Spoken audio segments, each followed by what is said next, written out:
Hey everyone, this is Janae with Ethereal Ecology, and what follows is an article that I wrote called Trust Fall, which is about an accident that I had when I was on a walk in the woods that was pretty scary but taught me a lot about self-trust. And I'm excited to share this story because it's very relevant for my life right now, developing trust in myself to manage my life accordingly, to respond to situations skillfully in the moment, and also to trust the universe, to trust nature as my guide. And so here you are. This is Trust Fall.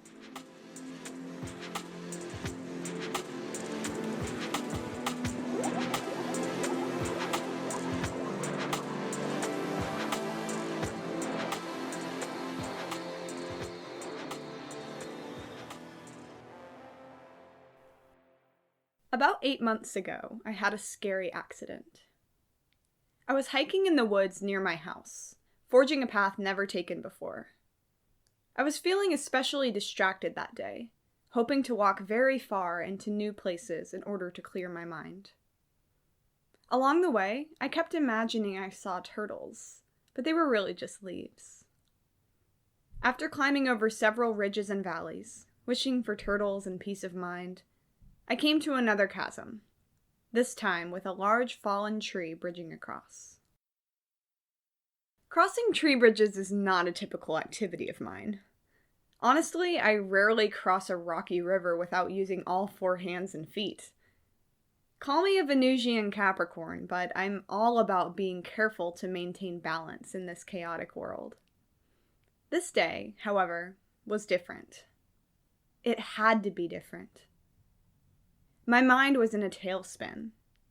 Dissociated and confused from the usual overwhelm, unfocused energy drove me into nature to discover details about who I really am. Just as expected, nature provided. Oh, did she provide. After a brief moment of logical contemplation about crossing over this tree, which was anywhere from 3 to 15 feet above the forest floor, I allowed spontaneity to guide my decision. That tree was my way across the chasm. I can do this, I said silently. I trust myself. So I took one step and then another onto this beast of a bridge, and moved forward for just a few moments until I reached my first obstacle. A branch from another tree was blocking my path. I had to find a way around. So I surveyed my surroundings and decided I would grab another branch and sort of swing around the imposing one like a graceful chimpanzee. Well, I grabbed the branch. But, as it turns out, that branch was dead, disconnected from any stable thing. In a split second, my moment of playful bravery transformed into a nightmare. Like slow motion, I felt the branch snap and realized I'm falling. Stuck in stunted time, I fell and fell so peacefully, like I was weightless and free. Then it hit. My body, on the ground, that is. Onto my head, then my back. I fell straight off this tree like a vulnerable baby bird, unable to fly, instinctively bracing for impact. Thump. I'm sure it sounded something like that, when my body slumped onto the ground like a sack of potatoes. For a moment, I laid there in shock, almost in total disembodiment. I did not pass out, though I was sure I landed on my head. That's a good sign, I assured myself. I continued to lay there on the summer forest floor, feeling paralyzed. Paralyzed. Paralyzed. Oh God. Oh God. I was unable to move, feeling so stiff and so scared. The question came over me like a looming wave. What if I'm paralyzed? Breathe, Kelly. Breathe. All alone in the woods, What would I do if I couldn't move? How would anyone find me? I would have to crawl, but can I even do that? Desperation, shock, panic, pure horror. Breathe. As far as I could tell, there was a definite chance I may never get up from this ground the same. So I did the only thing I could think of. I prayed. I prayed out loud to the angels who could heal any wound that I may have sustained. I prayed that my spine was protected. I called in Snake to embrace me. I prayed so hard and so purely. I prayed and I prayed. Then I breathed, feeling radiance and true faith in my words. A rush of light coursed through my body. Peace enveloped me. Eventually, I found the courage to test my movement. I activated my legs. They worked. I carefully used my arm to push myself up. Ow! So tender, my back. It was a massive impact. But I could move, which is what mattered. I experimented with other body parts. I could move my back, my neck, my head, albeit a limited range of motion. When I finally stood up, I was dizzy and disoriented. Terrified, still in shock, but standing.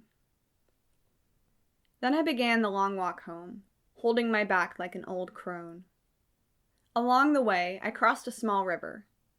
Within it was a fairly large turtle, manifest like my destiny of falling that day.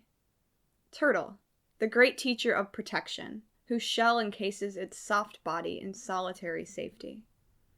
I cried at seeing its beautiful shape. Cried knowing how profound this moment was despite the obvious pain and suffering. Cried at my intuition imagining, then manifesting, the very medicine I needed on this fateful day. I walked on, carrying profound awe in my tender, injured body. I was at least a mile off, but I knew the way. With each step, I verbally thanked the universe, over and over again, for protecting me. I thanked Turtle. I thanked the angels. I thanked everyone for everything. While I could have been reeling with despair for having been so rash to cross that wretched tree, I was instead fascinated by the intensity and the reality of what had just occurred. As I trudged home, alone in body yet surrounded by spirit, I spoke aloud words of reverence. Instead of cursing the world for being a dangerous, hateful place, I actually felt blessed for the impact. This acute moment of fear reminded me of my aliveness, of miracles, of the power of prayer. Steeped in spiritual knowing, I felt confident that this divine accident was a gift, perfectly designed to wake me from a spell of spacey slumber. Finally, I got home, grabbed an ice pack and my phone, called a friend, and laid on the ground, shaking with every cell of my being.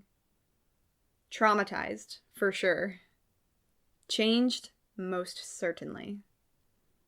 That day I wanted something different. What I got was exactly that. I have since reflected on this impact, but also forgotten about it at times, until someone like a deep tissue massage therapist presses on my back with brute force, reactivating trauma in waves. I still feel my center back pinch during yoga, and tremble with terror when explaining the incident to others. This is one of just a few accidents in my life that have woken me up. The lessons related to this one continue to arise gradually, like a slow release capsule. Slow and steady, like Turtle. In retrospect, this accident was so divinely perfect. As I fell onto that forest floor, I experienced the most blissful, timeless peace. Even the impact itself felt so gentle, so kind. Though my head directly hit the ground, it felt like I was hitting a loving pillow. When my spine came down to join it, I was equally embraced by what felt like a cloud. It was as if I had come home. Like I belonged there. Like I could lay there forever, die there, and be okay. Because Mother Earth caught me. She had my back. She held me there, like a child just born into the world, or an elder taking her last breath. She reminded me that I could pray, that I had the power to heal myself.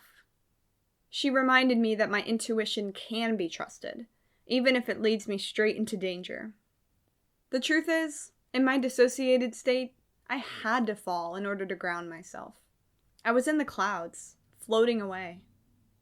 Mother Earth, in her harsh, loving way, sometimes speaks very clearly. Slow down, rushing child. Slow down, dying sage. Time is eternal. Life is sacred. Be here now. Thump.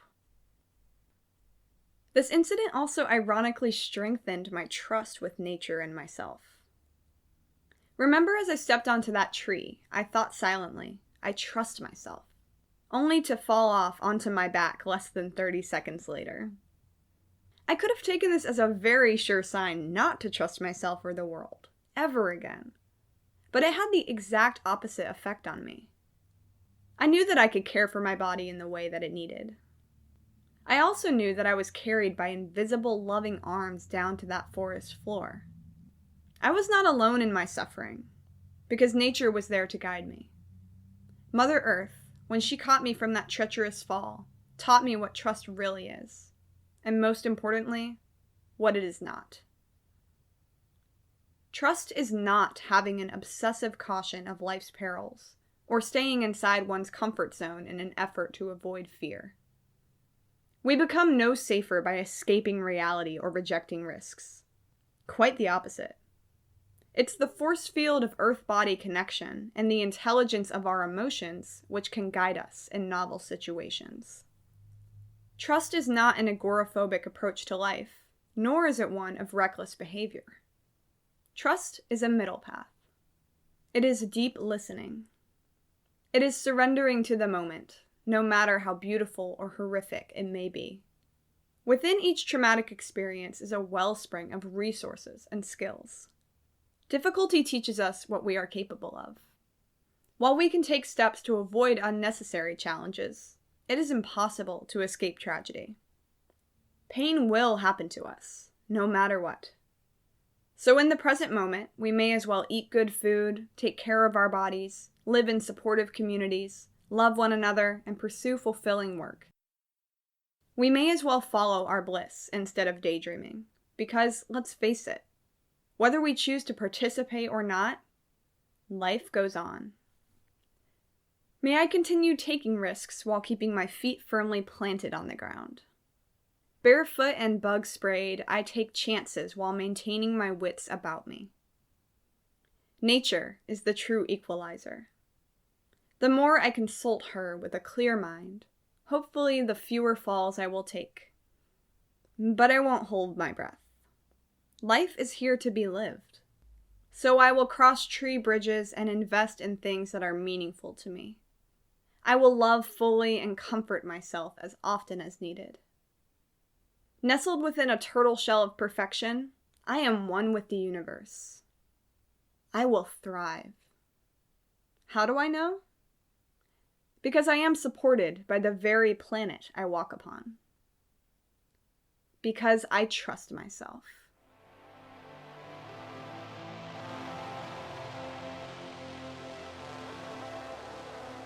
Thank you, everybody, for listening to Trustful on Ethereal Ecology. This was not a fun time, but also, yeah, since this accident has happened, I swear there's been a sort of awakening in my spine that this sort of knocked me into the present moment in a way that I wasn't even aware of at the time. But the fact that I'm still working through that energy and the fact that it's sort of located right at the back of my solar plexus, and that's where I'm working right now in terms of my energy field, just all makes divine, beautiful sense. So thank you all again for listening. This has been Trustful on Ethereal Ecology. Make sure to follow the SoundCloud page. Follow me on the WordPress blog, ethereal-ecology.com. I've got a YouTube channel as well. And I am on Instagram. So I love you all very much. Thanks for listening. Stay tuned for more Ethereal Ecology content. And remember to pay attention to connection.